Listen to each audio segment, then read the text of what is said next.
घोडेगाव तालुका आंबेगाव येथील यशिका कॉम्प्लेक्समध्ये अज्ञात चोरट्याने 2 घरांना लक्ष्य करत घरफोडी केली। या घटनेत दोन्ही घरांमधून एकूण 35,000 रुपयांची रोकड चोरीला गेली आहे। विशेष म्हणजे परिसरातील सीसीटीव्ही कॅमेऱ्यात चोरटे कैद झाले असून पोलिसांकडून त्यांचा शोध सुरू आहे। 22 ऑगस्ट सकाळी 10 वाजल्यापासून 26 ऑगस्ट रोजी सकाळी 7 वाजण्याच्या दरम्यान ही घटना घडली। यशिका कॉम्प्लेक्समधील यमुना पानसरे यांच्या फ्लॅटचा कडी कोयंटा उचकटून चोरट्यांनी घरात प्रवेश केला। कपाटाचे कुलूप व लॉकर उचकटून 20,000 रुपयांची रोकड चोरून नेली। त्यानंतर मंगेश बाळू वरे यांच्या घराचेही कडी कोयंटे व कुलप तोडून घरातील 15,000 रुपये लंपास करण्यात आले। या प्रकरणी यमुना पानसरे यांनी घोडेगाव पोलीस ठाण्यात फिर्याद दिली आहे। सहाय्यक पोलीस निरीक्षक सागर पवार यांच्या मार्गदर्शनाखाली पोलीस उपनिरीक्षक हरिभाऊ नलावडे पुढील तपास करत आहे। नमस्कार, मी ए.पी. सागर पवार, घोडेगाव पोलीस स्टेशन प्रभारी अधिकारी।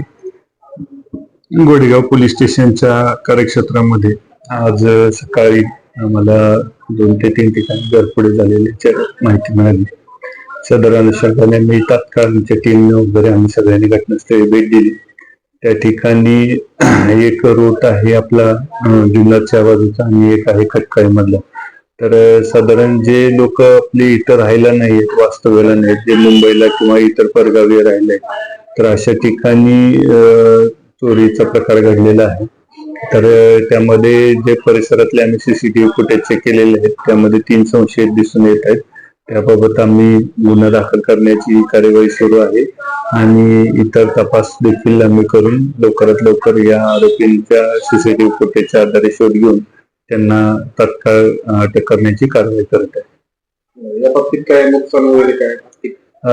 प्रथमदर्शनी तर आम्हाला जी माहिती मिळालेली आहे त्यामध्ये 10 ते 15,000 रुपये रोख रक्कम चोरीला गेलेल्याची माहिती मिळालेली आहे आणि राहायला लोक नसल्यामुळे इतर काही अजून मौल्यवान वस्तू होत्या किंवा नाही याबाबत परिपूर्ण माहिती मिळालेली नाही। पण ज्यावेळी ते सर्व नागरिक येतील त्यानंतर आपण योग्य ती त्यांची जी काही वस्तू गेलेल्या आहेत, साहित्य गेलेलं आहे, त्याप्रमाणे तक्रार नोंद करू। पण प्रथमदर्शनी जी रक्कम वगैरे गेलेली ती माहिती मिळाली त्याप्रमाणे आणि जे काही दरवाजे तोडून वगैरे जे नुकसान केलेलं आहे त्याप्रमाणे आपण गुन्हा दाखल करत आहे। नागरिकांना तुम्ही काय आवाहन करता? नागरिकांना मी या माध्यमातून आवाहन असं करतो की आपली जी काही बंद घरं वगैरे आपण ठेवून जातो तर त्यामध्ये कोणी मौल्यवान वस्तू वगैरे आपल्या ठेवू नये आणि जे काही आहे त्याबाबत सुरक्षेबाबत आपण ती आजूबाजूचे नागरिक वगैरे यांना सुद्धा आपण शेजारच्या लोकांना माहिती द्यावी। तसेच आपले सेफ्टी डोअर वगैरे दरवाजांना लावून द्यावे, सीसीटीव्ही कॅमेरे वगैरे असावे जेणेकरून आपल्याला त्या घटना नक्की कधी झाली आणि कोणी केली याबाबत सुद्धा आपल्याला पुढे तपास करताना अडचण येणार नाही।